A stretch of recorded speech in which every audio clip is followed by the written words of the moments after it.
안녕하세요. 카잼TV 이재림입니다. 오늘 자동차는 현대 코나 하이브리드입니다. 한번 운전해. 운전해? 이 차 어때요? 좋아. 어떻게 좋아? 파란데. 파란색 차 좋아? 맛있어? 이 차 높아. 높아? 높네. 원태 차보다 높네. 응? 구독, 구독. 좋아요 해주세요. 그래. 좋아요. 좋아요 눌러주세요. 그래. 좋아요 눌러주세요. 귀엽게 얘기하지. 눌러줘. 좋아요 눌러줘. 그래. 눌러줘. 눌러줘. 잘했어.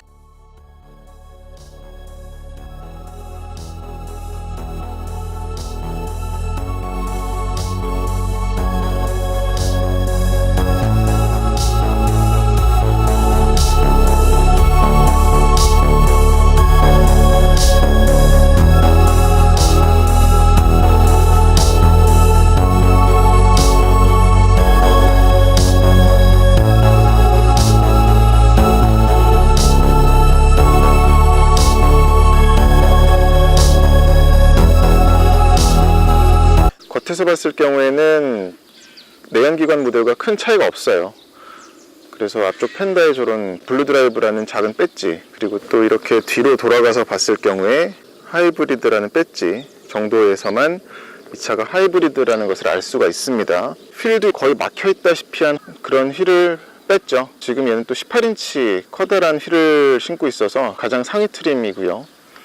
16인치 휠도 선택을 할 수가 있습니다. 겉에서 봤을 경우에는 형제 모델이라고 할 수 있는 현대차의 어떤 다른 SUV들, 팰리세이드나 산타페, 또 베뉴 등과 마찬가지로 이렇게 분리된 헤드램프가 눈길을 끄는데요. 맨 위에 방향지시 등과 DRL, 그리고 중간에 또 전조등, 그리고 아래 하단에 안개등까지 이렇게 세 가지로 분리를 해놔서 헤드램프만 쪼개놓은 게 아니라 이 그릴도 번호판 아래에도 공기압 입구를 뚫어놨고요. 위에는 이렇게 페이크입니다. 지금 보시면은 뚫려 있는 것처럼 보이는데 막혀 있어요. 그리고 얘는 그릴에도 또 액티브 플랩이라고 그래서 겉에 요 구멍이 뽕뽕 뚫린 데가 닫히는 게 아니라 이 안에를 보면 지금 닫혔네요. 그래서 저 라디에이터 그릴이 평소에는 보이는 지금 플라스틱으로 막혔습니다. 이런 것들도 어떤 공력 성능에 도움이 되는 하이브리드 차만의, 그리고 밑에는 또 ADAS 센서가 저 번호판 아래에 달려 있습니다. 코나는 그리고 옆에서 볼 경우에 참 멋을 많이 부린 SUV라는 것을 알 수가 있는데, 전형적인 SUV라면은 이런 휠 하우징에 차체에 금속이 아닌 어떤 플라스틱을 덧대는 경향이 있잖아요. 근데 얘는 플라스틱을 굉장히 두껍게 대놨죠. 앞도 그렇고 뒤도 마찬가지입니다. 그래서 옆에서 봤을 경우에 참 이런 좀 패셔너블한 요소를 많이 갖고 있습니다.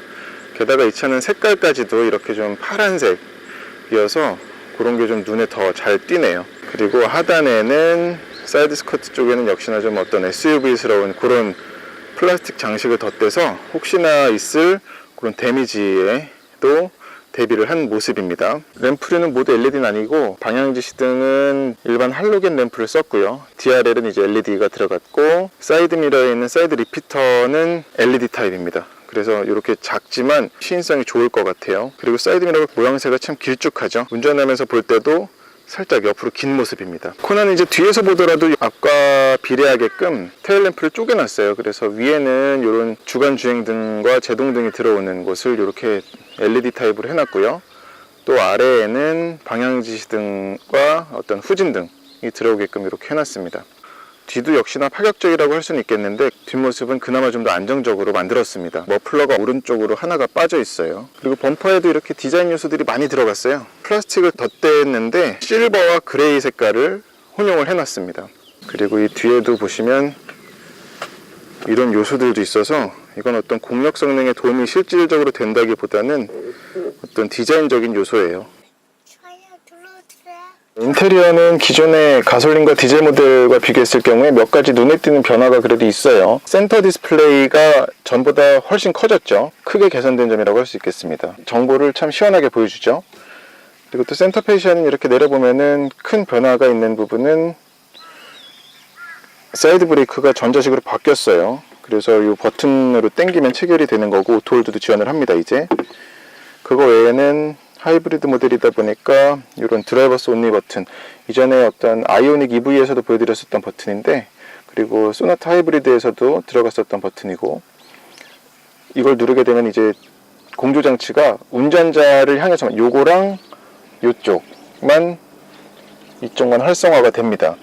참 좋은 기능 같아요. 이건 쓸 때마다 느끼지만 이렇게 해서 이제 전력을 아끼는 거죠. 그리고 얘는 드라이버 셀렉터가 없어졌어요. 원래는 이 앞에 있었는데 대신 이제 스포츠 모드가 왼쪽으로 그냥 당기면 스포츠 모드가 들어갑니다.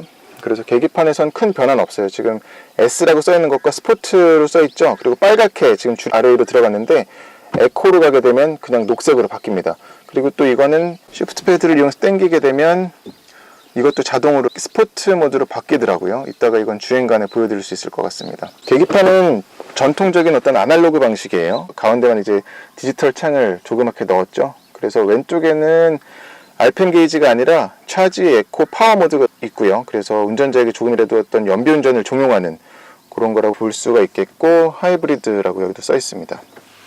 그리고 참 풀옵션이어가지고 이쪽에 보시면은 버튼들이 가득해요. 그래서 첨단 운전자 보조 기능들인데 차선 유지 보조 장치라든지 아니면 블리스 기능 그런 것들, 그리고 헤드업 디스플레이를 활성화 비활성화하는 버튼이 여기 있습니다. 이거는 얘는 헤드업 디스플레이가 이쪽에 패널 방식으로 되어 있고요. 멀리 화면에다가 쏘는 것 같은 그런 방식은 아닌데 그래도 보여주는 정보가 꽤 눈에 잘 들어옵니다. 여기 있는 버튼 중에 요거는 이제 배터리가 방전됐을 경우에 눌러보면 CO2 배터리 전원 차단 상태일 경우 이 버튼을 누르면 시동이 가능하다고 되거든요. 그러니까 배터리가 아예 죽었을 경우에는 이걸 누르면은 이제 엔진만을 이용해서 깨울 수가 있는 것 같습니다. 이전에 보여드렸었던 아이오닉 EV와는 다르게 이 시프트 패드는 회생제동 시스템의 강도를 조절하는 건 아니에요. 시프트 업, 시프트 다운 기능입니다. 얘는 그리고 6단 DCT가 들어갔어요. 소나타 하이브리드 때는 하이브리드 전용 6단 변속기가 들어갔었죠. 근데 얘는 그거랑은 다른데 고유의 DCT만의 그런 느낌, 변속할 때마다 약간 누가 머리끄댕이 잡아당기는 듯한 그런 느낌은 좀 남아있어요. 첨단 운전자 보조 기능도 다 들어가 있어서 여기서 이제 활성화를 하고요. 모드 버튼을 눌러보면 크루즈를 할 거냐 아니면 리미터를 할 거냐 두 가지 중에 고를 수가 있고요. 세트를 누르면 바로 활성화가 됩니다. 지금은 정지 상태라 되진 않고, 그리고 요건 차간 거리 유지를 멀리 가까이 조절하는 것 똑같습니다. 그리고 요건 이제 메뉴 설정, 메뉴 조절하는 버튼인데 눌러보면은 이렇게 바뀌죠. 네, 여기가 이제 첨단 운전자 보조 기능이고, 예. 헤드업 디스플레이를 높이를 설정할 수가 있고요. 그렇게 해서 보시면 지금 움직이는 걸 알 수가 있죠. 그리고 속도의 색상도 바꿀 수가 있습니다. 흰색으로 할지 주황색으로 할지. 그럼 이건 헤드업 디스플레이 색상이 바뀌는 거예요. 녹색으로 해보면 이렇게 바뀌는 걸 알 수가 있죠. 그리고 이 코나 하이브리드도 최신 모델답게 음성 명령으로 찾을 수 있는 카카오 아이가 들어갔어요. 그래서 눌러보면 맛집 찾아줘. 10개의 검색 결과가 있습니다. 첫 번째 장소로 안내합니다. 반응 속도도 빠르고요. 그리고 점점 이제 데이터베이스를 얘네들도 쌓아가니까 점점 더 활용도가 높아질 것 같습니다. 이건 참 괜찮은 기능 같아요. 국산 자동차 제조사라서 할 수 있는 부분인 것 같습니다. 이 센터 디스플레이가 커져서 운전자에게 많은 도움을 주는데, 특히 이런 하이브리드 정보라든지 아니면은 얘는 그리고 또 카투음도 지원을 해요.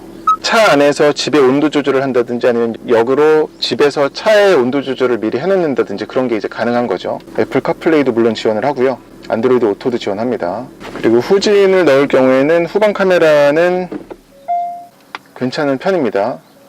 밝기 명암 조절은 할 수 있지만 줌이 되거나 하진 않아요. 그래도 가이드라인은 이렇게 잘 보여줍니다. 그리고 중단을 보면은 에어컨이 있고, 에어컨은 이제 오토를 하게 되면 이쪽에 온도를 표시를 해주고요. 그 밑에는 멀찌감치에 수납 공간이 또 있고, 메모리 카드를 위한 USB 포트랑 충전 단자, 그리고 시가잭도 자리 잡았습니다. 밑에는 또 무선 충전 패드까지 있어서 핸드폰 무선 충전도 됩니다. 열선과 통풍 시트 기능도 들어갔고, 스티어링 휠 열선도 들어갔고, 컵홀더 크기가 다른 게 두 개가 들어가 있어요. 이쪽엔 그리고 어떤 스마트폰을 둔다든지 작은 수납 공간도 있습니다. 센터 스토리지가 있는데 공간이 적당해요. 하지만 어떤 별도의 마감은 바닥에만 이런 부직포가 들러져 있습니다. 확장이 되진 않고요. 천장을 좀 살펴보면 선글라스 케이스가 있고요. 안에도 마감은 잘 되어 있습니다. 그리고 선루프 작동 버튼이 있고, 그리고 실내등, 독서등이 있는데 독서등은 모두 벌브 타입입니다. 이렇게 눌러서 켜기도 하고요. 전체는 이렇게 켜고, 룸미러는 하이패스 내장형이네요. 큼지막한 선베이저 역시 할로겐 타입의 램프입니다. 그러니까 실내등이라든지 램프는 전부 할로겐이네요. 시트는 보시면 모양새가 괜찮습니다. 그래서 이런 볼스터라든지 허벅지 받침도 나쁘지 않아요. 모양새는 단출하지만 몸 지지하는 능력에서는 나무랄 데 없는 수준입니다. 또 전동식이어가지고 슬라이딩과 리클라이닝, 요추 받침까지 전동으로 지원을 합니다. 엑셀러레이터는 오르간 타입은 아니에요. 코나 하이브리드 트렁크를 보여드리겠습니다. 키는 이렇게 생겼어요. 일반적인 현대 자동차 키죠. 이지 트렁크나 그런 건 없습니다. 발로 차도 얘는 되지 않아요. 가스식이고요. 열어보면은 지금 제가 저 네트를 설치해 봤는데 얘는 네트도 기본으로 포함이 되네요. 그래서 트렁크 공간은 크진 않지만 어떤 콤팩트 SUV라는 점을 생각할 적에는 수긍할 수 있는 부분입니다. 그리고 또 바닥 높이도 성인 허벅지 높이여가지고 짐 싣기도 참 편할 것 같아요. 그리고 여기는 이제 맥스가 최대 60kg까지 버틸 수 있다고 써있네요. 이 바닥은. 양쪽에는 어떤 별도로 구역을 나눠놓진 않았고요. 여기 이제 작은 공간 하나가 있고, 그리고 열어보면은 별도의 이런 파티션이 또 있고요. 그리고 얘를 드러내면 공간이 또 있습니다. 여기에는 이렇게 저 삼각대라든지 공간이 좀 나눠져 있고요. 또 이걸 아예 드러내보면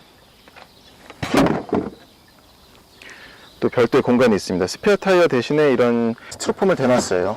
바닥은 이렇게 돼 있고, 타이어 펑처 키트만 이렇게 들어 있습니다. 이 트렁크 바닥은 이렇게 또 수납이 되네요.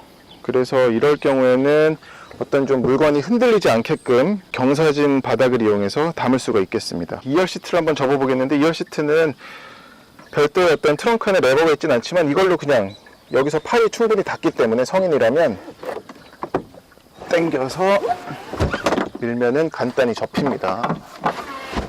그리고 이렇게 접어보면은 그래도 꽤 활용하기 좋은 공간이 나옵니다. 풀플랫은 아니에요. 저쪽으로 좀 경사가 위로 져 있습니다. 그리고 저 가운데는 턱도 있고요. 하지만 이 정도면은 참 콤팩트 SUV로서 누릴 수 있는 그런 좀 공간의 다목적성, 활용성은 충분히 갖췄다고 말할 수 있을 것 같습니다. 네, 코나 하이브리드 2열을 보여드리겠습니다. 지금 이제 1열을 운전석을 제 시트 포지션에 맞춰뒀고요. 제 키는 178cm고 무릎 공간 먼저 보여드리자면 괜찮습니다.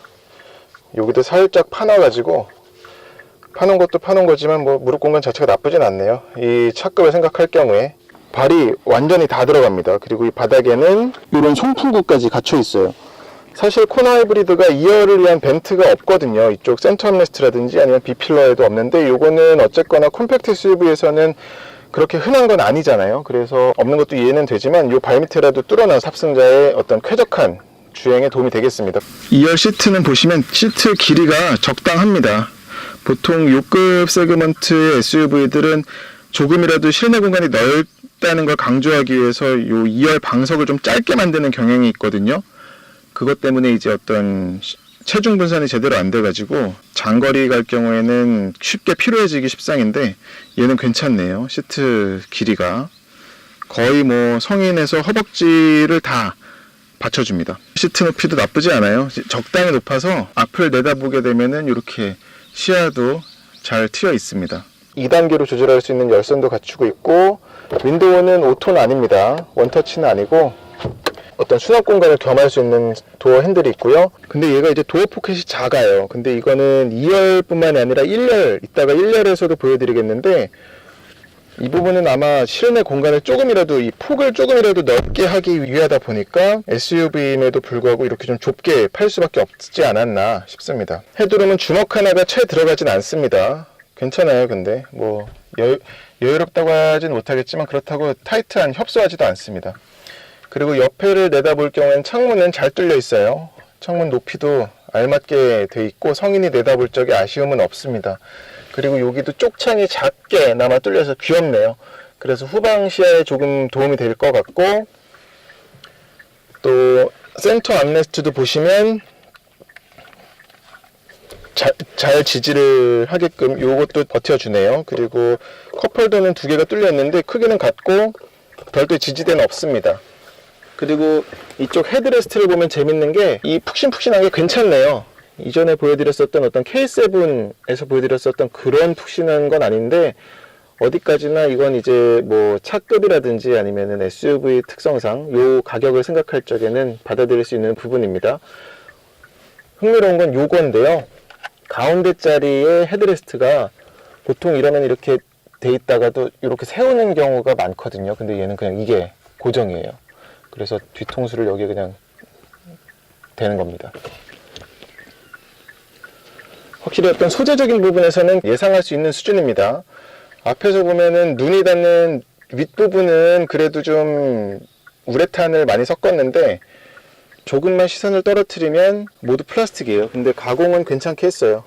이 차는 그나마 이런 가죽을 그래도 썼네요.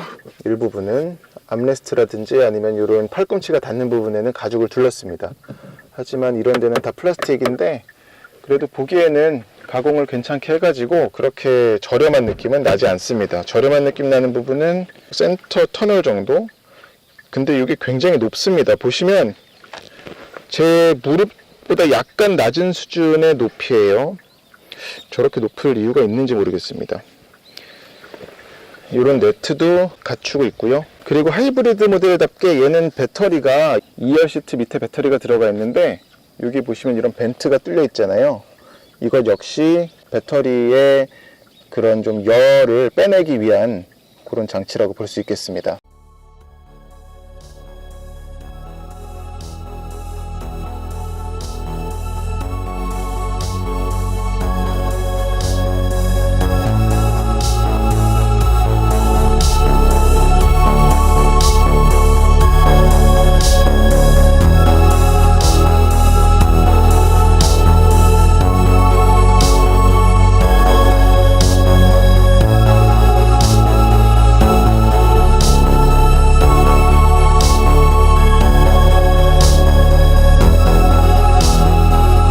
네, 코나 하이브리드 주행을 해보겠고요.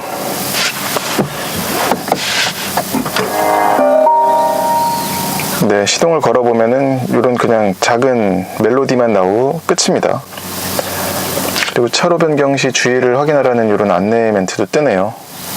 그러니까 어떤 첨단 운전자 보조 기능에만 의지하지 말라는 그런 사전 경고, 사전 알림이 되겠습니다. 엔진과 모터 합산 최고 출력은 141마력이고요. 최대 토크는 15kgm/가 되겠습니다. 모터 배터리가 들어가면서 무게가 추가가 됐는데, 서스펜션 느낌은 하체 느낌이 좀 딱딱해요. 단단합니다. 확실히 좀 하체가 단단하면서 좀 무거워진 느낌이에요. 이게 주행간에는 좀 안정성으로 느껴질 수도 있겠고요. 하체 느낌이 좀 단단하다고 받아들일 수도 있을 것 같습니다. 아까 말씀드렸던 것처럼 시프트 패드를 그냥 당기면 바로 스포츠 모드에 들어가요. 다이내믹이라는 표현을 쓰기는 좀 못한데, 그래도 좀 시프트 패드를 이용해서 적극적으로 운전을 할 수 있게끔 도와줍니다. 그리고 이 브레이크는 좀 세네요. 근데 이게 어떤 브레이크 성능 자체가, 제동 성능 자체가 좀 세게 올라온다기보다는 그런 회생제동과 맞물려서 같이 작용하는 것도 같아요. 이런 턱을 넘을 적에 보면 동작이 크진 않은데, 크게 무너지진 않는데 툭툭 떨어질 적의 느낌이 무겁습니다. 네. 댐핑 스트로크는 짧고요. 스프링도 짧게 늘어나는 데다가 댐퍼까지도 좀 단단해서 1열은 괜찮은데 2열에는 제가 지금 앉아보진 못했거든요. 근데 2열 승차감은 그렇게 편하진 않을 것 같습니다. 왠지 달리면서 느껴지는 그런 소음적인 부분은, 이 도어 패널이 아까도 보셨겠지만 되게 얇아요. 그 문짝 자체가 얇습니다. 이 프레임 자체가. 흡음재를 넣을 공간 자체도 많지 않았을 거기 때문에 소음은 들어오는 게 있어요. 특히나 좀 노면에서 올라오는 소음보다는 바깥에서 들어오는 소음이 좀 있습니다. 특히 A필러 쪽에서 들어오는 풍절음이라든지, 고속으로 달릴 경우에는 이 전면에서 이 윈드실드가 많이 누웠는데도 불구하고 안으로 들어오는 소리가 다소 있었어요. 타이어 폭도 얇지 않거든요. 지금 둘 들어오면은 쿵쿵 떨어지는데 18인치 타이어 탓도 있는 것 같아요. 휠 타이어 탓도 있는 것 같아요. 그래서 그냥 모양새 중요하지 않다면 16인치 휠 타이어를 추천합니다. 연비도 너무 좋잖아요. 코나 하이브리드의 첫 번째 장점은 뭐니 해도 이런 고연비라고 말씀드릴 수 있겠어요. 그리고 이 차 도심형 SUV라는 걸 생각할 적에 통통 튀거나 단단한 경향이 있습니다만 그럼에도 꽤 편히 탈 수 있는 성격이에요. 확실히 다이내믹이라는 말은 쓰지 못하겠지만 그래도 이 141마력 최고 출력에 15kg 포스미터 그 최대 토크 나오는 시점 자체가 좀 빠르다 보니까 그 부분에 있어서는 확실히 좀 도심형 SUV로서 큰 장점으로 작용할 수 있겠습니다. 이건 지금 라인 머금었다고 지금 차선 가까워졌다고 지금 계속 경고를 하는 거고요. 꺼볼게요. 그냥 저 컴바이너 타입의 헤드업 디스플레이도 보여주는 정보가 눈에 잘 들어옵니다. 제가 최근에 이제 현대기아의 하이브리드 차를 여러 대를 탔는데 코나 하이브리드는 또 코나 디젤 가솔린 대비 더욱 완성형 모델, 얼마 전에 바로 보여드렸었던 소나타 하이브리드 때도 가솔린 모델 대비 개선이 참 많이 됐고 가솔린 타면서 느꼈었던 그런 출력에 대한 아쉬움, 그런 부분을 상당히 많이 해소했다라고 말씀드렸었거든요. 근데 코나 하이브리드 역시 가솔린이라든지 아니면 디젤 모델보다 좀 더 개선이 많이 됐습니다. 어떤 눈에 딱 보이는 이런 디스플레이라든지 전자식 파킹 브레이크라든지 이런 것들 뿐만이 아니라 무엇보다 동력 성능적인 부분에서, 효율성적인 부분에서 많이 개선이 됐어요. 같은 선상에 놓고 본다면 물론 가격은 비싸요. 그리고 보조금을 받더라도 가솔린이나 디젤 모델 대비 비쌉니다. 하지만 그런 장기적인 관점이라든지 실질적인 혜택을 생각을 한다면 고려해 봄직한 대안인 것 같아요. 변속기는 그리고 아까도 말씀드렸었지만 전형적인 그 DCT의 특성인 변속할 때 약간 미세하게 뒤를 좀 잡아 끄는 듯한 변속을 하는 건 남아 있어요. 지금 그리고 에코 모드라서 그런 게 조금 더 느껴지고요. 왼쪽으로 당겨서 스포트로 하게 되면은 그 느낌은 확연히 줄어드는 건 있습니다. 계기판에 RPM 게이지 자체가 없다 보니까 차지와 에코를 왔다 갔다 하잖아요. 가속을 힘차게 해보면 파워를 끝까지 가는 걸 알 수가 있는데 그럼에도 차가 나가는 느낌은 어떤 막 빵 터져나가는 그런 느낌은 전혀 아닙니다. 변속기 소리에서도 가늠하실 수 있겠지만 힘을 최대한 끌어내는 상황에서조차도 보세요. 네. 그렇다고 뭐 그 CVT 같이 그냥 엔진 회전은 무지하게 올라가는데 지금 속도는 안 올라가는 그 정도는 아니고요. 속도도 얼추 올라갑니다. 하지만 이게 막 쭉쭉쭉 올라가는 가솔린 엔진처럼 나가는 건 아니에요. 어디까지나 이 코나 하이브리드의 첫 번째 지향점은 고효율이라고 보셔야 될 것 같습니다. 어떤 스포티 주행을 원해서 이 변속기를 스포츠로 둔다 한들 스포티하게 나간다기보다는 좀 더 시원하게, 좀 더 스트레스 없이 나가는 수준이라고 보시면 되겠어요. 그리고 회생제동 시스템이 참 적극적으로 개입을 해줘서 지금도 이 배터리의 전력이 얼마나 남았는지를 보여주는 전력량인데 이게 웬만해서는 막 2칸까지 떨어지진 않네요. 이런 그리고 첨단 운전자 보조 기능도 참 매끄럽게 개입을 잘 합니다. 운전자에게 실질적인 도움을 주는 쪽으로 잘 세팅이 되어 있는 것 같아요. 이거는 현대차, 물론 현대의 하이브리드 차만이 아니라 내연기관 차를 탈 때마다 느끼는 건데 상당히 빠른 속도로 발전을 하고 있고 또 새로운 기능들이 추가가 되는 것도 같아요. K7 같은 경우에서는 거의 뭐 제약이 없을 만큼 그냥 계속 반자율 주행 기능을 활성화가 됐었잖아요. 오토파일럿이. 말이 나온 김에 한번 해보면 그냥 모드에서 크루즈 누르고 세트를 하면 바로 활성화가 된 거예요. 그래서 얘는 어댑티브 크루즈 컨트롤하고 레인 키핑 어시스턴트 그리고 앞차와의 차간거리 유지, 이 세 가지가 연동이 돼서 지금 몰고 가는 거거든요. 얘가 이제 콤팩트 SUV, B세그먼트의 콤팩트 SUV 모델답게 이거보다 위급 현대기아차에서는 여기 운전대 버튼이 있었잖아요. 그래서 그걸 누르면은 이 어댑티브 크루즈 컨트롤을 활성화를 안 하더라도 차선 유지 보조 기능이 활성화가 됐었는데 얘는 그 기능만 활성화하는 건 빠졌습니다. 요 어댑티브 크루즈 컨트롤 활성화를 해야 그게 이제 연동해서 작동을 해요. 이 기능이 있으면 보험료도 싸고 실질적으로 운전에도 도움이 많이 되잖아요. 지금은 어떤 테스트를 위해서 이렇게 보여드리는 거고요. 활성화가 되면 운전대 아이콘이 녹색으로 바뀌면서 운전대도 어떤 반응이 와요. 무슨 낚싯대, 낚시 물고기 입질하듯이 툭 걸립니다. 지금은 활성화가 된 거고, 달리면서 보면은 지금 시간이 한 대략 20초 넘어갔고 어느 정도나 갈지 모르겠네요.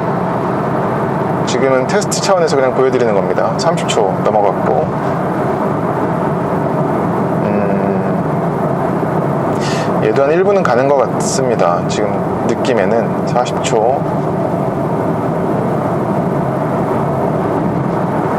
그러니까 현대기아차는 이 어댑티브 크루즈 컨트롤 키면 첨단 운전자 보조 기능이 참 차선 중앙으로 차를 잘 유지하는 것 같아요. 그러니까 이 끝에나 저 끝에 가야 그제서야 잡는 게 아니라 애초에 그냥 차선 폭을 유지를 잘 하면서 차를 중앙으로 몰고 갑니다. 1분 넘었습니다 지금. 얘도 꽤 오래 가네요. 확실히 좀 늦게 나온 차다 보니까. 그리고 또 지가 운전하면서도 이런 상황에서조차도 이게 계속 바뀌고요.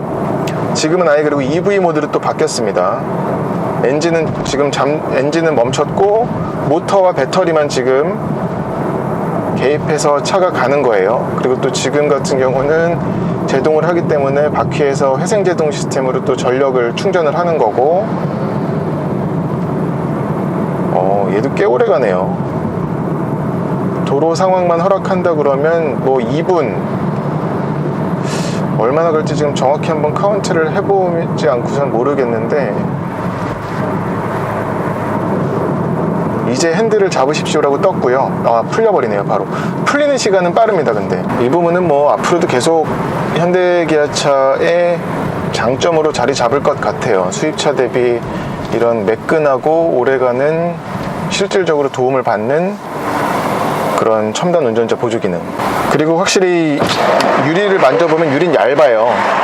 앞유리, 옆유리 모두 얇은데, 그러다 보니까 옆에서 이런 정차했을 경우에 옆에 차가 지나가면 소음이 잘 들어옵니다.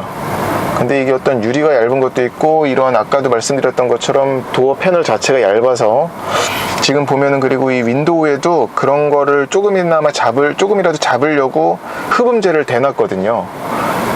그럼에도 이 구조상 어쩔 수 없는 것 같습니다. 차가 내는 소리 자체가 없다 보니까 더 크게 들리는 것도 있어요. 기아 셀토스가 현대 코나와 같은 세그먼트의 어떤 좀 컴팩트 SUV임에도 불구하고 좀 고급 옵션, 편의사양을 집어넣은 차라고 봤는데, 셀토스가 확실히 코나보다는 더 돈을 많이 들인 비싼 차답다는 걸 알겠네요. 코나도 물론 요 급의 SUV 치고는 많은 걸 갖고 있는 차이긴 한데, 셀토스는 이거에 비해서는 더 많은 걸 갖고 있습니다. 가격도 비싸고요. 네, 오늘 현대 코나 하이브리드를 시승했습니다. 정리를 하자면 가장 큰 장점은 역시나 굉장히 높은 효율성이라고 할 수가 있겠고요. 콤팩트 SUV에서는 기대할 수 없는 다양한 백화점 같은 편의사양들, 물론 옵션으로 집어넣어야 하는 것들도 많지만 기본 사양으로 갖고 있는 것들도 꽤 있어서 그런 거를 생각해 볼 적에는 괜찮은 구성이지 않을까 싶습니다. 디자인도 참 젊은 디자인인 것 같고요. 그리고 또 사람들이 보면은 돌아볼 수 있게끔 하는, 궁금함이 생기게 하는 그런 디자인을 갖고 있고요. 단점으로는 시끄러운 거가 있습니다. 특히 차가 내는 소리가 조용하다 보니까 그런 바깥에서 들어오는 소음이 상대적으로 잘 들어온다 라고 말씀드릴 수 있겠습니다. 네, 이상으로 현대 코나 하이브리드 시승은 마치겠습니다. 고맙습니다.